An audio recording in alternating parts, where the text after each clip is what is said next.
नमस्कार अतकी जातु जदि आपण एही भिडियो पर्यंत पहुंचिछंती तेबे एहाकु शेष पर्यंत देखिबा अत्यंत आवश्यक कारण आजी आमे एपरी किछि ज्योतिष शास्त्रीय संकेत विषय रे चर्चा करिबाकु जाउछु जहा आपणंको जीवन रे आगामी समयर गुरुत्वपूर्ण संभावना आडकु इंगित करिपारे। अनेक समय रे सठिक समय रे मिलिथिबा सठिक सूचना आमर निष्पत्ति को संपूर्ण रूपे बदलाई दिए होई पारे। एथिरे कुहा जाइथिबा कोनोसी कथा आपणंको मनरे दीर्घदिन धरी चालिथिबा कोनोसी प्रश्नर उत्तर होई पारे। गत किछि दिन हेबो जदि आपण अनुभव करूछंती जे कठिन परिश्रम सत् आशानुरूप फल मिलु नाही, संपर्करे दूरता अनुभव हेउछि किंबा कोनोसी गुरुत्वपूर्ण काम अतकी रहिछि, तेबे आगकु कुहाजिबाकु थिबा कथागुड़िक आपणंको पाई बहुत उपयोगी होई पारे। ज्योतिष शास्त्र अनुसारे किछि समय एपरि थाए जेतेबेले परिस्थिति धीरे धीरे बदलिबा आरंभ करे एवं नूतन सुजोग सामनाकु आसीथाए। आगकु बढ़िबा पूर्वरु एक छोट अनुरोध, जदि आपण भगवान महादेवंको कृपारे विश्वास रखंती तेबे वीडियो को लाइक करंतु एवं कमेंट बॉक्स रे हर हर महादेव निश्चय लेखंतु।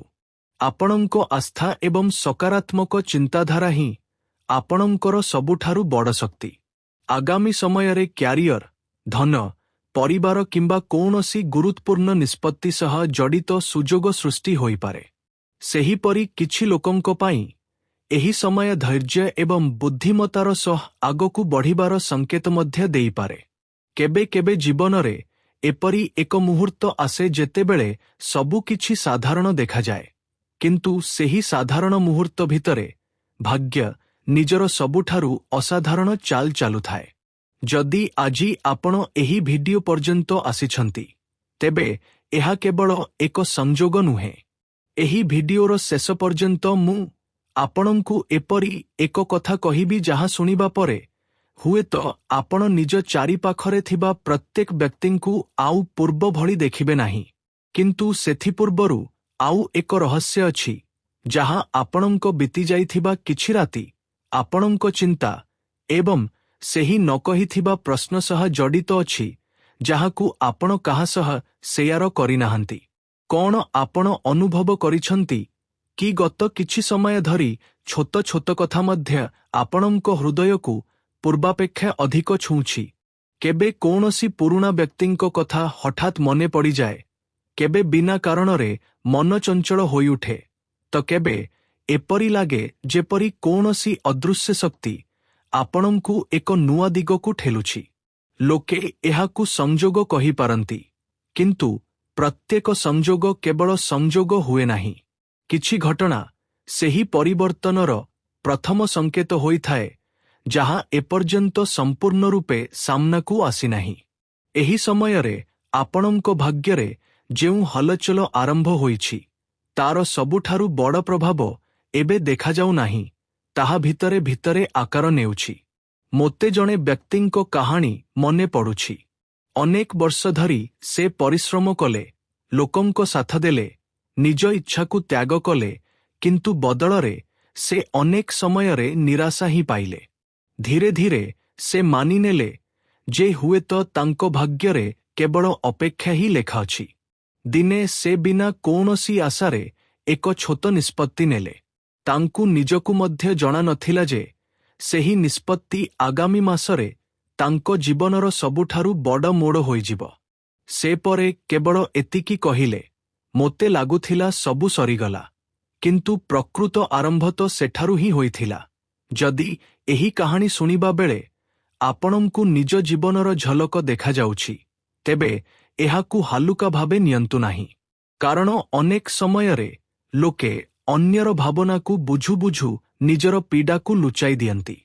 बाहारु हसिबा सहज, किंतु भितरे केते झड़ चालिछि ताहा केही जानी पारंती नाही। केबे केबे जेतेबेले जीवन एक बड़ सफलता पाई बात तियारी करुथाए, सेतेबेले प्रथमे पुरुणा सहारा दुर्बल होई जाए। संपर्कर सत्यता सामनाकु आसीथाए।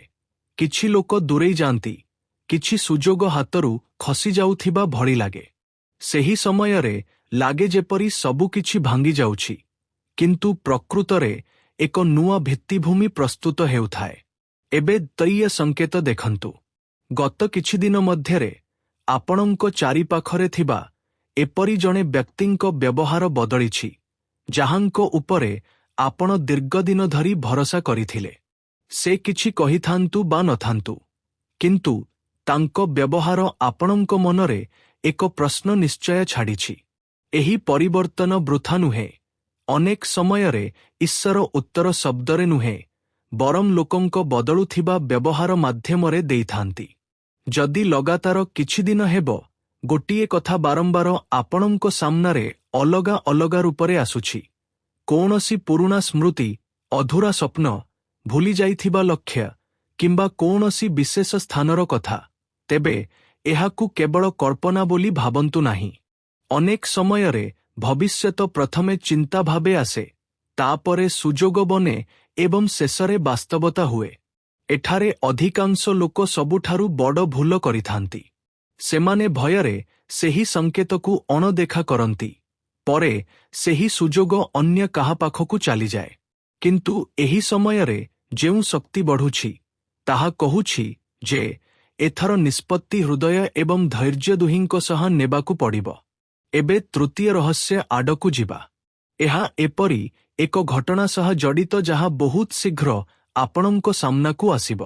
କେବେ କେବେ ମଣିଷ ଭାବେ ଯେ ତାର ସବୁଠାରୁ ବଡ଼ ହାର ସେଇଟି ଯାହା ତାକୁ ସବୁଠାରୁ ଅଧିକ କନ୍ଦାଇଛି, କିନ୍ତୁ ସମୟ ବିତିବା ପରେ ସେ ଅନୁଭବ କରେ ଯେ ସେହି ହାର ହିଁ ତାକୁ ସେହି ବାଟରେ ଆଣିଲା ଯେଉଁଠି ତାର ପ୍ରକୃତ ଭାଗ୍ୟ ଅପେକ୍ଷା କରିଥିଲା। ମନେ ପକାନ୍ତୁ, ଗତ କିଛି ମାସ ମଧ୍ୟରେ କେତେଥର ଏପରି ହୋଇଛି ଯେ ଆପଣ ପୂର୍ଣ୍ଣ ନିଷ୍ଠାର ସହ କାହାର ସାଥ ଦେଇଛନ୍ତି, କିନ୍ତୁ ଯେତେବେଳେ ଆପଣଙ୍କୁ ସାହାଯ୍ୟ ଦରକାର ପଡ଼ିଲା, ସେହି ଲୋକମାନେ ଚୁପ୍ ରହିଲେ। ଯଦି ଏହି ପ୍ରଶ୍ନ କେବେ ଆପଣଙ୍କ ମନରେ ଆସିଛି ଯେ କ'ଣ ମୋର ଭଲପଣ ହିଁ ମୋର ସବୁଠାରୁ ବଡ଼ ଦୁର୍ବଳତା, ତେବେ ଜଣେ ବୃଦ୍ଧ ସାଧକଙ୍କ କଥା ମନେ ପକାନ୍ତୁ। ଯେତେବେଳେ ଗଛରେ ସବୁଠାରୁ ମିଠା ଫଳ ଆସିବାକୁ ଥାଏ, ସେତେବେଳେ ସେହି ଗଛ ଉପରେ ସବୁଠାରୁ ଅଧିକ ପଥର ମରାଯାଏ। ବ୍ରହ୍ମାଣ୍ଡର ନିୟମ ଅଦ୍ଭୁତ। ଯେଉଁ ବ୍ୟକ୍ତି ଅନ୍ୟର ଜୀବନରେ ଆଲୋକ ହୁଏ, ତାର ଅନ୍ଧକାର କେବେ ବି ସ୍ଥାୟୀ ନୁହେଁ। ଏବେ ସେହି ବ୍ୟକ୍ତିଙ୍କ କାହାଣୀ ଶୁଣନ୍ତୁ ଯାହାଙ୍କ ବିଷୟରେ ବହୁତ କମ ଲୋକ ଜାଣନ୍ତି। ସେ ଏକ ସାଧାରଣ ଚାକିରି କରୁଥିଲେ। ଆର୍ଥିକ ସ୍ଥିତି କେବେ ବି ସୁଧୁରୁ ନଥିଲା। ଦିନେ ସେ ଅନୁଭବ କଲେ ଯେ ଯେଉଁ ସୁଯୋଗକୁ ସେ ଛୋଟ ଭାବି ଛାଡ଼ି ଦେଉଥିଲେ, ତାହା ଧୀରେ ଧୀରେ ବଡ଼ ସୁଯୋଗର ରୂପ ନେଇପାରେ। ସେ ନିଜ ଭୟ ବଦଳରେ ନିଜ ବିଶ୍ୱକୁ ବାଛିଲେ। ଏବେ ସେହି ରହସ୍ୟ କଥା କହିବା ଯାହାର ପ୍ରତିଶ୍ରୁତି ଆରମ୍ଭରେ ଦେଇଥିଲି। ଆପଣ ଲକ୍ଷ୍ୟ କରିଥିବେ ଯେ କିଛି ଲୋକ ହଠାତ୍ ଆପଣଙ୍କ ବ୍ୟବହାର ଉପରେ ନଜର ରଖିବା ଆରମ୍ଭ କରିଛନ୍ତି। କିଏ ଆପଣଙ୍କ ସଫଳତା ଜାଣିବାକୁ ଚାହେଁ, ତ କିଏ ଆପଣଙ୍କ ଯୋଜନା ବିଷୟରେ ପଚାରେ। ପ୍ରତ୍ୟେକ ଶୁଭଚିନ୍ତକର